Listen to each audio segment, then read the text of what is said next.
Hello mga kaulam! Ako'y narinig sa bahay ng aking kapatid at kami ay magsasalo-salo sa hapunan. Pero 8:00 pa lang ng umaga ako'y narinig na at kainaman naman ang init mga kaulam. Ang higit sa lahat, ang aking ulam diyan ay giniling na may patatas, carrots, green peas at saka atay. Giniling na manok. Niluto ko pa nung isang araw, kamakalawa, tapos binaon ko papunta sa bahay ng kapatid ko para may pagsasalo-saluhan kami sa almusal. Si Rima, si Kaylan, ang ate ko, tsaka ako. Dahil yung mag-asawa ng kapatid ko ay pumasok na sa trabaho. Ako'y maaga nagpahatid sa aking asawa dahil gawa na siya may pasok din eh. Kaya 8:00 pa lamang ako'y nariyan na. Gawa ng pag ako'y magbibiyahe, hindi kaya mga kaulam at sobrang dami kong bitbit na mga lutuin, mga kaserola na ipapadala ko sa Pilipinas, yung mga luma kong kaserola, o sasabihin naman ninyo, o pinaglumaan mo na, pinaggamitan mo na, ba't papadala mo sa Pilipinas? Sayang naman mga kaulam, magaganda, kahit pa paano magaganda pa naman.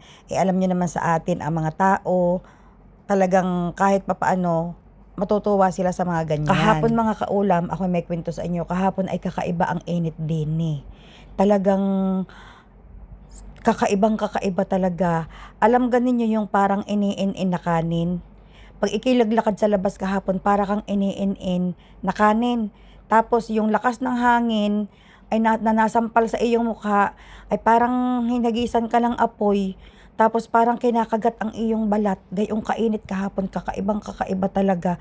Ay ako pa naman ay nakadalawang balik sa grocery, kala medyo malayo-layo ng kaunti ang lakarin. At gawa nung una, namili ako ng pang pansit, pang spaghetti, lahat-lahat, pang kare-kare. Tapos, nakalimutan ko mga kaulam bumili ng bagoong. Eh, nagpapa-order sana ako sa kapatid ko sa online.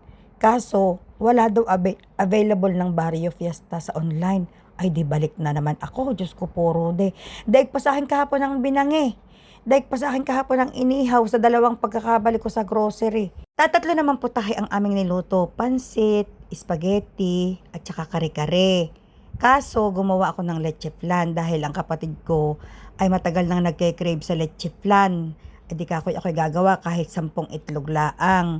Ay di ako naman ngayon nakagawa successfully. At mga kaulam, i-share ko sa inyo ang aking leche flan nga pala ay perfect. Perfect ang pagkakagawa. Di ka ko kay Rima, ako muna kakain. Ari nga pala tanghalian ko. At nung umaga, 8:00, ang kinain namin ni Rima ay tinapay laang at saka kaunting giniling. Masarap palang ipartner yung giniling sa tasty bread na tinoasted. O di tapos nung mga bandang anong oras na ako kumain yan, siguro mga 1:00 na iyan, ako'y nananghalian at kako kay Rima, maiging magtrabaho ng malakas ang katawan. Itong si Rima mga kaulam may acid reflux din kagaya ko. Nako, medyo nakarami siya ng giniling, ay may tomato sauce. Ko mahigpit, inatake si Rima ng acid reflux kahapon, kagabi. Kung di ko pinainom ng mainit na tubig, yung iniinom kong yan mga kaulam, maligamgam na tubig yan.